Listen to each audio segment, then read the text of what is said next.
Mosque, His Holiness went to the Dutch Parliament, where he was warmly welcomed by the various Dutch parliamentarians. During his visit to the Parliament, His Holiness addressed the Parliament on the topic of the world's peace and security to the critical issue of this era.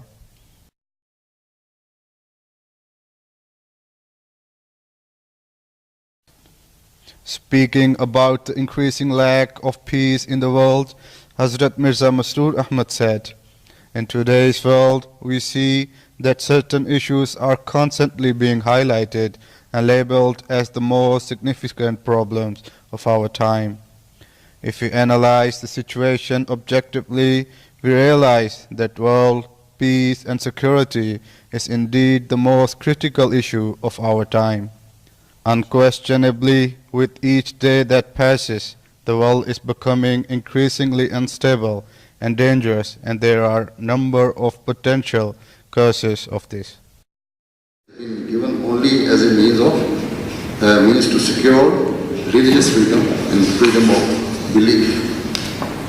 Thus, in chapter 2, verse 194, Allah has commanded Muslims that they are not permitted to engage in any battle or war where religious freedom already exists.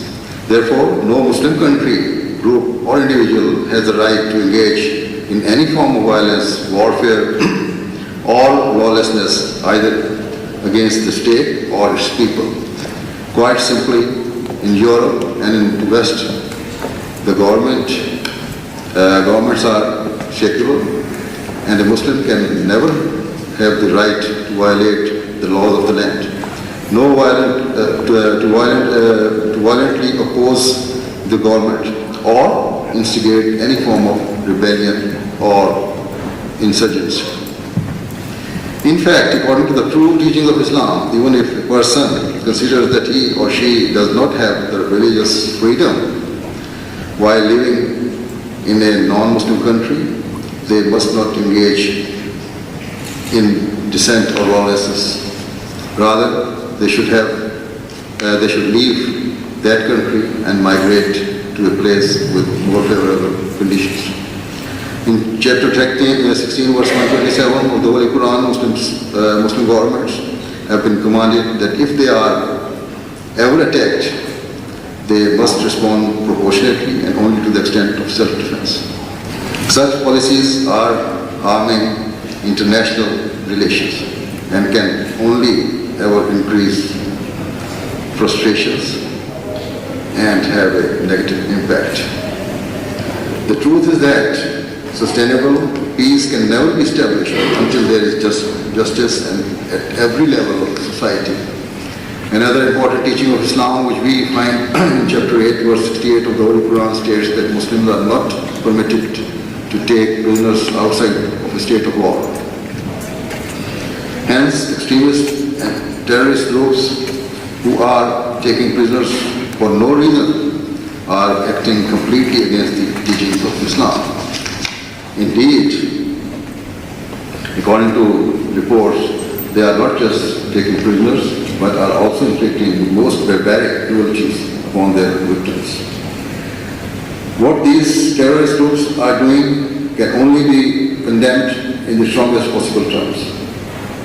On the other hand, the Quran teaches that even where prisoners are justifiably taken, it is better to exhibit favor upon them and to release them wherever possible. A golden principle for the establishment of peace is given in chapter 49, verse 10 of the Holy Quran, where it says that if there is dispute between nations or groups, third part of society, and in all parts of the world, these are the golden keys to peace that the Holy Quran has handed to the people of the world.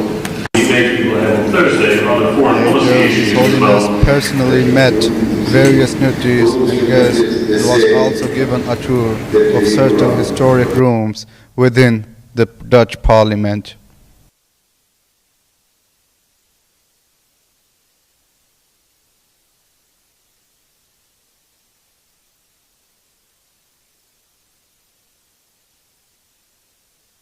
After that, dignitaries and parliamentarians gave their remarks about this gathering to Eurotimes exclusively.